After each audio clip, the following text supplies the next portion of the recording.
Episode 7 of the Occupational Safety Leadership Podcast featuring Tom Cecich. Tom is a true titan of the safety field. He has almost 50 years of experience and former president of the ASSP. Tom and I will sit down today and talk about how to get executives on board. Every so often, you just get that one person that you just can't seem to try and convince, you can't seem to try and reach. So we sit down and talk about a couple of strategies, talk about some practical examples and some lessons learned. So please sit back and enjoy my interview with Tom. So on today's podcast, we have Tom Cecich. Tom, tell me if I said that right. I've always struggled with your last name. It's really you were very close. Cecich. Oh, thank you, Tom. Thank you. So, and Tom, if you could tell us a little bit about your background. Well, I've been in the safety profession for I'm now in my 51st year, so I've been doing this quite a few years. I'm an engineer by degree, industrial engineer, but early in my career, had the responsibility for working with a group of industries, helping them to comply with what then was a new law called OSHA. And I found that literally became a calling for me. It allowed me to combine my technical skills, as well as to work with people and to benefit people and to benefit the organizations they work for. So I found it a very fulfilling and certainly rewarding profession over the years. Oh, yes, yes. I know that. So I had a couple of classes with you probably about the 2005 timeframe or so. And that's what made me to kind of sit down and kind of think about the people in my life that kind of helped me to just to kind of get my mind thinking differently, as opposed to when I was a young man, it was all about rules and compliance. But as I got older, I realized that I probably should have focused on the soft skills a lot more than focus on the hard skills. And that's kind of what leaders do, is that they kind of sit down, they figure out what it's going to take to get from point A to point B and make it happen. So, and while we're talking about leaders, let's talk about have you ever had a experience where you've had a hard time getting a leader on board with safety? And I don't want any names, of course, or any company names. Well, of course, in 50 years, the answer is yes. We all have run into, and I'd almost subdivide the answer in that, the reason for not being on board, and if when you decide how am I going to work with this person, how am I going to help this person along to understand the value and the importance. It's important to understand their motivation. And I think fortunately most of the people that have had that I don't want to use the word struggle. I will use the word struggle for the last type of person, but most of the people that don't quite get it, don't quite understand. It's not necessarily because they're purposefully against it. They don't understand. They really don't understand the value. And I can think of one CEO who was a wonderful man, but he had come up through the organization on the sales and marketing side. He was terrific at what he did, and but getting his support, he just didn't understand that safety and health, like any function, had to be managed. It just doesn't happen. And I again, he had certainly was had no reservations about doing the right thing, but he didn't understand that. I think he just thought it, sure, who wants to get hurt? Right, exactly. And why why don't him, from his perspective, why don't the tell people don't get hurt? That's such a normal way of doing things. So I think in those kinds of cases, and again, fortunately, most of the situations I've dealt with where there was an understanding gap, let's call it that, they didn't quite understand. And in that particular case, I kind of went back and tried to understand, how where he came from in the organization. Again, he's in sales and marketing. He'd been a sales rep. He'd been out on the street peddling pharmaceuticals. And turns out in the pharmaceutical industry, I'd argue he had the most dangerous job of any worker in that company, whether Mm-hmm. the chemical side or the research side. I mean, we dealt with nasty, viruses. I mean, this pandemic really brought back some memories, Mm-hmm. of work we did. The company had 2 Nobel laureates in virology research, who discovered AZT. So I mean, some nasty stuff. I mean, chemicals, and like any organization, you had to manage those. But the area that where we had fatalities and people injured and losses were people driving vehicles, Mm-hmm. Mm-hmm. on the street where you can't control the environment. And so I used that, uh and the training, and we had trouble getting approval to do some training for the sales reps, which meant they Mm-hmm. weren't on the field selling. And eventually the discussion got to him, and he thought for a second. He said, wait a minute, I when I was in this situation, I had to go through 3 days of training. What's the Mm-hmm. what's the problem? And I'm going, yeah, that's it. And so it was really kind of, to get their support is to help them understand, what's necessary.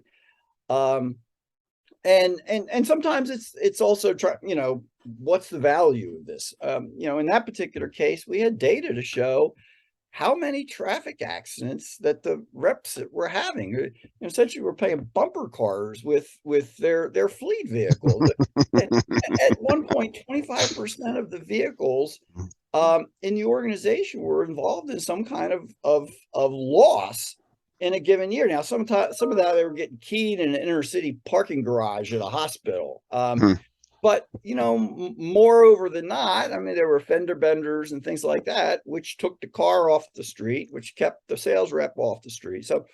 It's a matter of connecting a lot of the just can't get this person on board. It's helping them understand what's necessary, why we need their support, and what the value of having an improved safety record is, tangible, intangible cost, all the reputation, liability, all the things that we as safety professionals understand the value of an effective safety management system. Mm-hmm. Mm-hmm. So that, I always found that kind of person, that was a lot easier. And sometimes what you needed, I was always a big advocate of finding a champion, Mm-hmm. of who maybe their peer, or somebody at their peer level at the C-suite, that you could get a connection with. You're not going to have a connection, as nice as it would be. The fact is, you're not going to have a connection with everybody in the C-suite. Right, uh right, right. Exactly. just not going to happen. And but so what you do is try to build a connection with someone, for whatever reason, whatever that connection is, and then let them be your champion, your advocate at that level. And I can think of, again, every organization kind of look for that, but one, it happened to be the general counsel, which uh, excuse me, obviously has an interest in safety for multiple reasons, Mm-hmm. but turned out his father had worked at DuPont. And, Ah, okay. and I've kind of lost my view of where DuPont is these days. I mean, it's a very different company, obviously, but certainly back in 20, 30 years ago, they were the leader in many ways. And so he he understood. I think he actually, if I recall, he actually worked for maybe a summer job in DuPont. He understood what a safety culture looked like, the value. And so when talking with him about the importance and the value and the necessity, there was no sell. Hmm. there was there was no hard sell. In fact, there were certain times where the roles were reversed, that he was laying on me, we need to do more. Hmm. It's like, amen. So that was another tool that I found useful, and I'm sure that's always a tool that's available. In other words, find a champion, somebody. And the research and development people we had, it was almost like a university campus and an academic environment, and sometimes a harder sell. But there was one gentleman who had been involved in a serious lab accident, and so he was a very passionate advocate, and so there was another champion.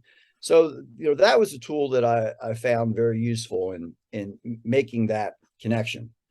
Now, as I said in the beginning, there's this is the real world. It's not always an easy sell. There are, as much as I hate to say it, there are people who are really recalcitrant about the responsibility for safety. Now, I should be very clear. They're not saying, have these people, I don't care if they're hurt or not. They're not doing that. Right, And I'm right. sure there are workplaces where that attitude, but I've always worked for really good companies, and people, take the right, certainly have the right attitude, about worker safety and health. But there, I could probably count on one hand over my 35 year corporate career, where we really ran into a person that just didn't want to take responsibility. And again, sometimes it was lack of knowledge, lack of understanding. You can think of one gentleman that he just felt that safety was not his responsibility. It was, the safety department's responsibility. And Mm-hmm. it just kept coming out over and over. And unfortunately, in that type of environment, you could almost see it coming. And probably the worst in-plant accident we ever had occurred on his watch in his facility, for all the reasons that, we wanted him to take responsibility for worker safety and health on the people that he had the responsibility to lead. And sometimes, and again, this is rare, but you have to have a knockdown, drag out, and say, let's take it up. And which if you ever get to that point, I mean, those were not pleasant situations, but they always, in good organizations, you're always going to win that argument. And I mean, again, as long as you're making a realistic request, or and have your act together, but if and again, it sadly, that one became I don't want to say "I told you so" situation, because nobody wins in Right, that right. situation. It was just a bad, and that everybody, and ultimately the plant manager, who was the line head, he ended up getting paying a price for this particular issue within his organization. And but it came down, the frontline manager, the one that we had the most difficulty with. So again, I think when you have those situations, I mean, obviously you do everything you can at the individual level to try to help them understand, what the issue is, why this is important, what their concerns are. You gotta have to listen to what their concerns are, potentially valid concerns, and address everything you can. But I don't want to, as I said, in 35, 40 years, I mean, I can count on my, very, very few cases that, really we had to escalate to higher levels, and literally have knockdown dragouts, behind closed doors meeting, those types of things, which is another part of it. There are times just go in closed door and say, let's, what's it going to take to sort this out? Hmm. Hmm. Nobody wins with a big spectacle, and I don't want to say a lot of witnesses, but one-on-one, I mean, even at that point, you can say whatever at that point. It might not be a happy conversation, but you at least can have the respect of let's try to hash this out. And at the end, if it doesn't work, then you're going to have to take it up. And again, the organizations I had, there were one or two situations that we had some issues with line management, and I mean, it was just a tough discussion all the way up the chain. And we had to kind of bring in the legal department, which, they had their own, their own perspective. So, Hmm. uh, Hmm. there's a lot of tools in the toolbox, and a lot of opportunities to, um, I think have positive outcomes. You really look for win-win solutions, right? You Hmm. look, what's Right. the right decision for the organization? And the right decision for the organization is also going to be the right decision for the people, to keep them from being injured, and allow the organization to prosper. And nobody prospers when there's injuries and illnesses and ill will. And so, ultimately, even with the difficult people, look for the win-win. What is it? Where's their motivation? What is important to them? Salespeople, if good salespeople quickly understand um, someone they're trying to sell, what's important to them. What is it that Right. they're looking to gain? We're all human beings. We all look, goal oriented, we're reward oriented. What is it that the person's looking for? And how do we appeal to that? And everybody's different. And so that's, as a safety professional, when you talked about the soft skills, you develop those, over time, and say, okay, how can I appeal to this person? What's important to them? How can we present this as a win-win? Right, right, right, right, right.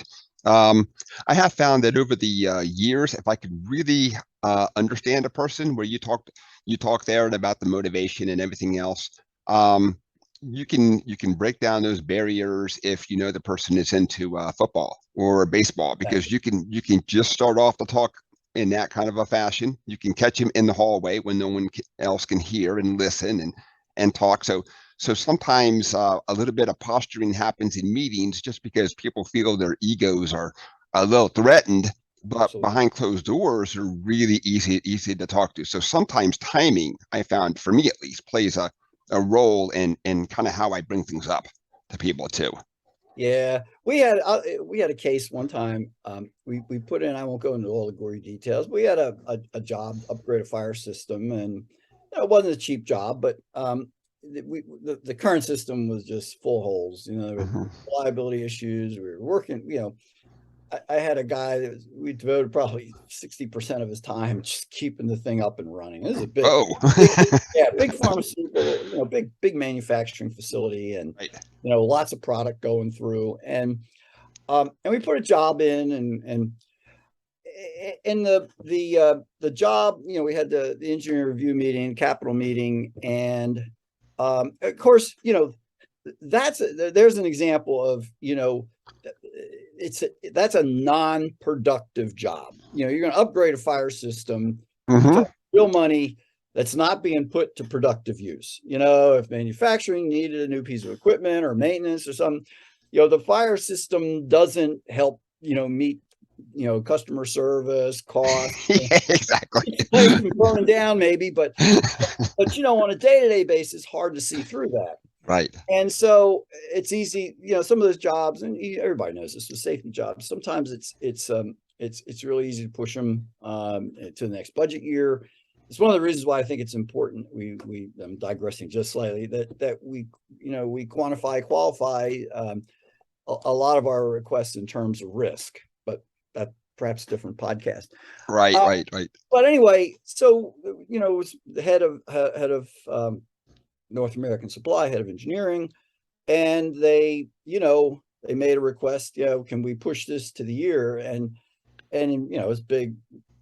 Push it to next year. Big room, and the head of supply was my boss, and he just made the decision. He says, Tommy, that's okay, right? And boom, yeah, let's do it. And the next thing I know, everybody's gone, and I'm sitting here holding the bag, no job approved, and I'm going, what just happened? Right, right. And, in those days, we had a no smoking facility, and very common now, but this is 25 years ago. And so I knew he always, after a meeting, would make a dash to the parking lot and go for a ride and go get a smoke. Right, right. And so I'm running down the hall following him. I want to be in that car. And so he jumped in the car, and head of engineering was in the car. So all the decision makers right there. And I said, can I go for a ride with you guys? I need to talk about something. And yeah, come on. And we all had great relationships. So, and that's part of all of this is, if you build those relationships when you don't want to rely on relationships for everything, but when you need it, you need it. Right. And so I went for a ride, and at my own personal health, I might say, All right. I don't know, being stuck in the car. But the side note to all this is, if you recall, maybe I think it was 1993 in North Carolina, there was a chicken processing plant in Hamilton. Oh, yes. That had the doors locked, padlocked, hydraulic line broke loose, hit a hot spot, broke into a fire, 23 people killed. People, management going to jail, as should be, anyway, we weren't a chicken processing plant, far from it. But I threw that. I said, guys, here's the deal. I said, this system's in bad shape. I have to tell you, as your safety professional, your advisor, that the right thing to do is to put this system in. I understand the cost implications, but I said, this is a non-negotiable item in terms of the importance. And I said, just look down the road at, look what happened. And, I don't, we're not anywhere near there, but we all have knowledge of this.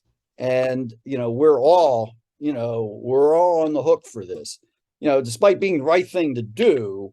As leaders, we've got, we have knowledge. I can tell you right here sitting that this system is just held together. And it wasn't any discussion after that. The head of supply turned around and he said, yeah, he says, add the job back in. And so, awesome. Good. Sometimes what were the success factors? Well, relationships, the ability, again, go offline. I had kind of been thumped in the public meeting saying, yeah, we're not going to do that. But in private, I was able to get the project approved. And so, it's not about making a spectacle, and it's getting the job done. So there's some of that just comes with experience. Lots of hard knocks. I tell people, if you're a safety professional for a long time, you've got a lot of scars, that and but it's you learn from them and say, okay, I'm not going to let that one happen again. Right, right, right. I have scars and gray hairs, and I've earned every one of them. All right. Exactly. So, hey, Tom. So we are coming up close to the end. So I did not do a good job of introducing you as probably the titan of industry out there now. Is there a way that people can connect with you to get more information about the things we talked about today? Sure. I don't know if you list emails, or I'm on, as you know, on LinkedIn, call me. I enjoy, as you know, I've done a lot of teaching over the years, and a lot of people have attended class and want to kick around ideas. I mean, be very clear. I'm not the source of all wisdom and knowledge in this, but always happy to talk through ideas and offer assistance. So I don't know. I don't know what the mechanism is for communicating, who the speakers are, but if any of the contact information, always happy to speak with you. Okay, good. And the final question for you. Could you tell me your definition of a safety professional? The definition of a safety professional. Well, I think it's a person that is. It's interesting. It's probably not a real crisp definition, but I can maybe just respond by what I've done, and I think what made me successful, and again, I'll build this into the definition, is it's person that works to enhance the safety of the people under their watch, and that's whether you're whether you're an inspector like with OSHA and risk control and insurance, or work in a for-profit, or that you understand the principles of safety, you understand how to communicate those principles to people, you understand the impacts of what happens when safety isn't properly managed. And so it's this bowl of things that all come together, and it's the person that's in that bowl that's taking the leadership. And I'll say that leadership is a component of that. And I know when I was ASSP president, I made it very clear that we are all safety leaders. So a safety professional is a leader that's working with their organization to improve, enhance the safety of the workers to the overall benefit of the organization. Tom, that is a really good message that I think more safety professionals need to hear. I do run into people who say, "But I'm only a coordinator. I'm just a specialist," and I try to impart on them, you are a leader. You may not feel it, you may not know it, but everybody is looking to you for those answers. Everybody's looking to you for leadership. Right. Exactly. One last thing on that. The book Colin Powell wrote, My American Journey, I always go back to it. I may have even talked about it in that class we had years ago. But he said, leadership is like, and make sure I get this right, both leadership and a vacuum. Leadership and nature abhor a vacuum, meaning that when in the lack of leadership, when there's a lack of leadership in organizations don't process. And so they're looking for somebody, organizations look for somebody to fill the vacuum with respect to safety, and most cases the person that's best qualified to step into that vacuum, if somebody else doesn't, if the leader of the organization, the plant manager, if they're in there leading the charge, go for it. But if there appears to be a vacuum at any point, the safety professional is the person that fills that vacuum. Exactly.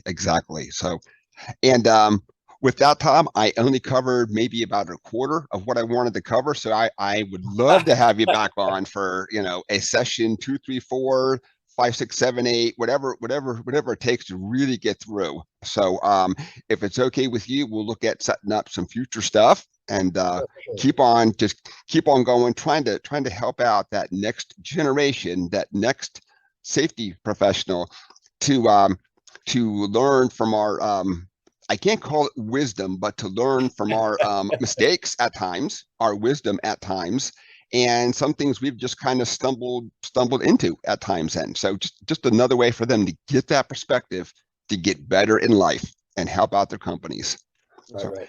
Tom, thank you so much. And with that, we have industry titan, Tom Cecich. I'm not sure I said that right, Tom. That's good. That was good. Okay. Thanks, Tom. All right, Tom. Have a safe day, bud. See ya. You too.